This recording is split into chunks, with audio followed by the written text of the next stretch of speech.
Why invest in real estate? You know, with so many options for investing today, that's not an uncommon question.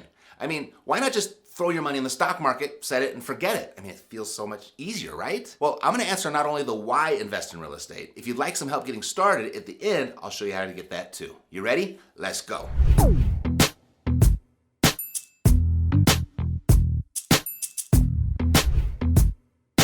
So by the time we're done here, you're gonna know what real estate investing really is, why most people should get involved, and how it compares to other investments. Oh, and by the way, if you're looking to get that first deal under your belt, I put together a free training just for you to help you get that first one done. And then how to earn $5,000 a month flipping contracts and properties working as little as 1 hour a day. And you can access it at mattsfreetraining.com. All right, first thing. What is real estate investing? Because there's so many options to make money in real estate, and I really don't consider them all investing. I mean, you can purchase a single family home, rent it out, collect monthly rent checks while waiting for its value to rise high enough to generate a big profit when you sell. That is the basic form of real estate investing. Or you can purchase a small strip mall and collect monthly rents from business tenants like, hair salons or pizza parlors, convenience stores, and other businesses while waiting for its value to appreciate enough to sell it for a big profit. This I'd also put in the category of investing. Or you can go bigger and invest in an apartment building with dozens of units, collecting a steady stream of rent checks from your tenants each month. And again, waiting for appreciation to sell it. Again, I'd consider this investing too. Or you can buy low with equity already in place and sell high for a big profit and do that right away. You will most likely recognize this as flipping property. And you can rehab the property before you flip it. In other words, fix and flip. Or you can just clean it up before you flip it. In other words, wholesale it. Or you can just flip the contract before you ever take ownership of the property.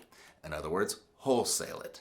And of all those flip scenarios, I wouldn't necessarily consider those actual investing. I put these in the category of trading, like day trading stocks or flipping sneakers or baseball cards. In fact, even in the previous examples, as soon as you sell your property, even if you've held it for a while, the investing part is over. You're done.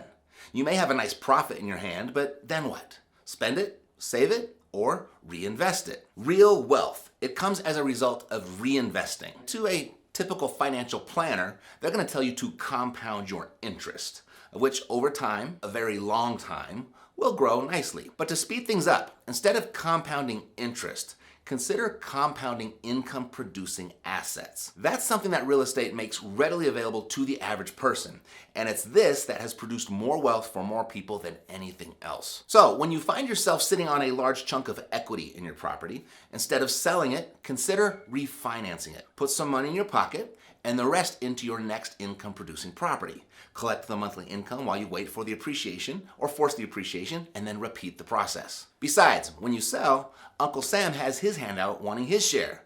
When you refinance, you can still put a bunch of money in your pocket, and the nice thing about refinance money is Uncle Sam doesn't tax this type. The key is to do your research to find out which type of real estate investing is the best fit for you. And if those examples sound a little too much like work that you don't want to do or don't have the time to do, you could look at a REIT, a real estate investment trust. Buying into a REIT is one of the easiest ways to invest in real estate because there's someone else that's worrying about the maintenance and the management of the physical property. And this type of real estate investing, it's very similar to investing into a mutual fund. But instead of the fund owning stocks, the fund owns real estate. And you can earn money from a REIT in two ways. First, REITs make regular dividend payments to their investors. And second, if the value of the REIT increases, meaning the value of the properties that the REIT owns increase, you can sell your share for a profit. So that's the basic gist of real estate investing. Buy and hold for income and appreciation, and typically the longer you hold on to it, the more you make. And if you like the idea of monthly income and appreciation, let me know by clicking the like button. And if you'd like to stay up to date on the multitude of ways of making money in real estate, make sure that you're subscribed to the channel, as that's what we do here each and every week. Now you know what real estate investing is. Why should you do it? Well, first, it's a tangible asset. When you invest in intangible assets like stocks or bonds, all you got to show for your investment is a piece of paper. You don't have ownership of anything. And if the stock market crashes, your piece of paper could be worth next to nothing, or actually nothing.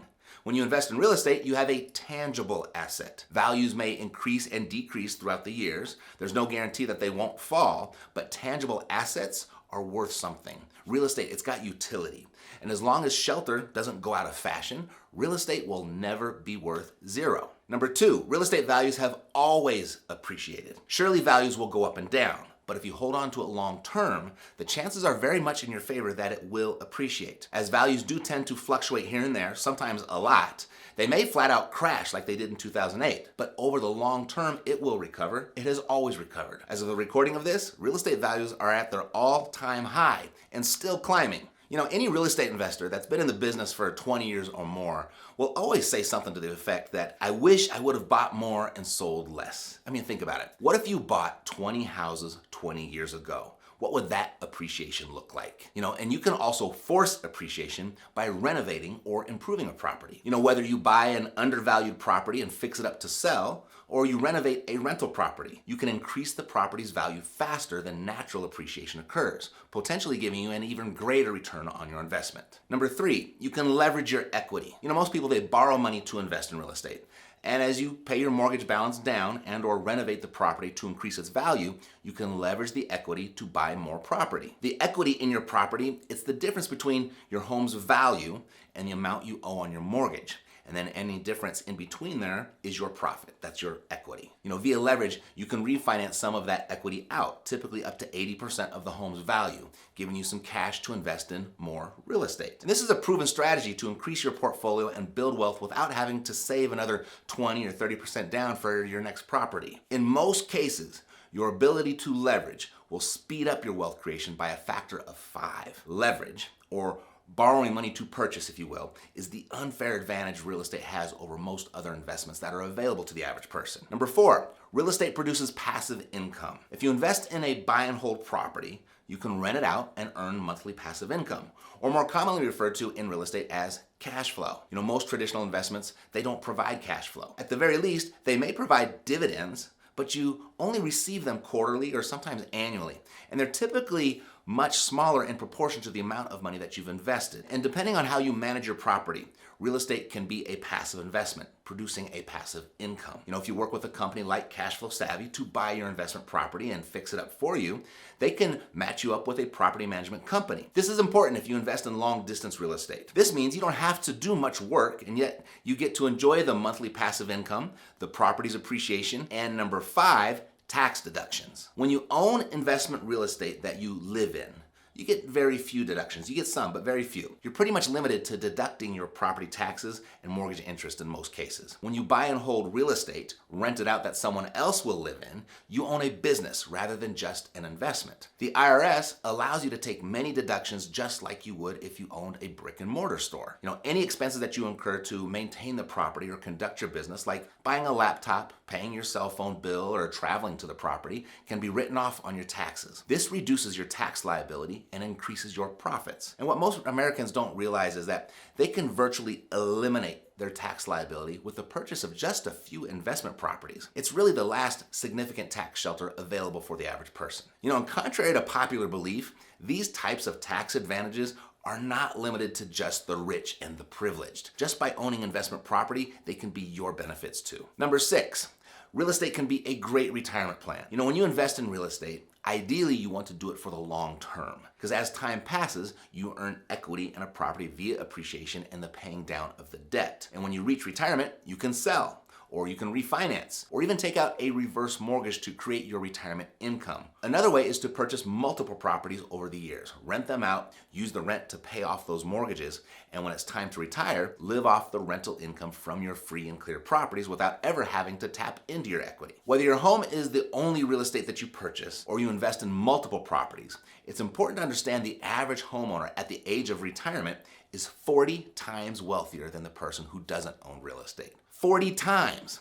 This here is reason enough to invest in real estate. But there's more. Number 7, you've got options. many options. Most people will buy and hold real estate as it provides a nice monthly cash flow while the long-term appreciation builds while you sleep. If you use a company like Cashflow Savvy, they can provide you with all the information that you need to choose a good income property, the financial projections, and property management if you want your involvement to a minimum. If you are more of a hands-on type person that likes big paydays, you may enjoy fixing and flipping. This involves finding undervalued properties, rehabbing them, and then selling them. Each flip usually happens in 12 months or less, so you don't have a lot of carrying costs there. And then you can turn around and use your flip profits to buy more income property, doing it as many times as you want until you reach your passive income goal. Number 8, you don't need a lot of money to invest in real estate. Many people assume that they need a ton of money to buy investment real estate. You don't. When you find the right property with the help of a company like Cashflow Savvy, you'll have an easy time getting financing if you have a decent credit score. When you can get traditional financing, you need only 20 to 30% of the sales price to put down on the property. So how does real estate compare to other investments? I've been looking at investments for a long time, and I haven't found the perfect one yet. Real estate itself, it's not perfect. They all come with their pros and cons. For example, real estate versus stocks. Real estate, it's less volatile than stocks, whose value can rise or fall more quickly. But real estate is less liquid than stocks, so it's easier to sell your stocks and gain access to your money than it is in your real estate investments. And then real estate versus bonds. Bonds are one of the safer investments, and you usually don't lose money by investing in them. Their gains, they tend to be much smaller though. You have the chance to make higher gains by investing in real estate, though your risk of losing money is also higher, but not by much if you do it right. It's a common misconception that real estate is risky, but it's not. As long as you understand the basics, it's pretty difficult to mess it up. Real estate, it's relatively safe. It's the people involved that are risky. People like contractors and property managers. So you want to do as much due diligence on them as you do the property itself, and you should get all of the good stuff that real estate promises. So real estate versus CDs, certificates of deposits. Investing in CDs, it's similar to investing in bonds. These are among the safest of investments, and it's rare to lose money when investing in them. But like bonds, your gains are generally lower than what you might earn when you invest in real estate. In fact, if the interest from your CD doesn't outpace the rate of inflation, you might actually end up losing over the long run with CDs. Thus, many have dubbed them certificates of disappointment. I know, I'm biased, but I'm being truthful as well. Then there's real estate versus mutual funds. Mutual funds are a long-term investment like real estate. And generally, if you hold on to your mutual fund investments long enough, they'll increase in value, though appreciation is not guaranteed here either. And like with stocks, it's easier to invest in mutual funds than real estate. Real estate investments, though, can provide a hedge against the economic downturns that can cause mutual fund investments to fall in value. Now, you don't have to go all in on real estate, but please know that the stats show that you really don't stand any sort of chance of financial independence unless you do incorporate real estate somewhere into your financial plan in some capacity. If you'd like some help, I've got some free information to help you get started. Go to cashflowsavvy.com, grab the free investor packet there, and if it makes sense, you can pick a time to hop on the phone to discuss the next best move for you. Alrighty? Take care. Thanks for watching. See you next time.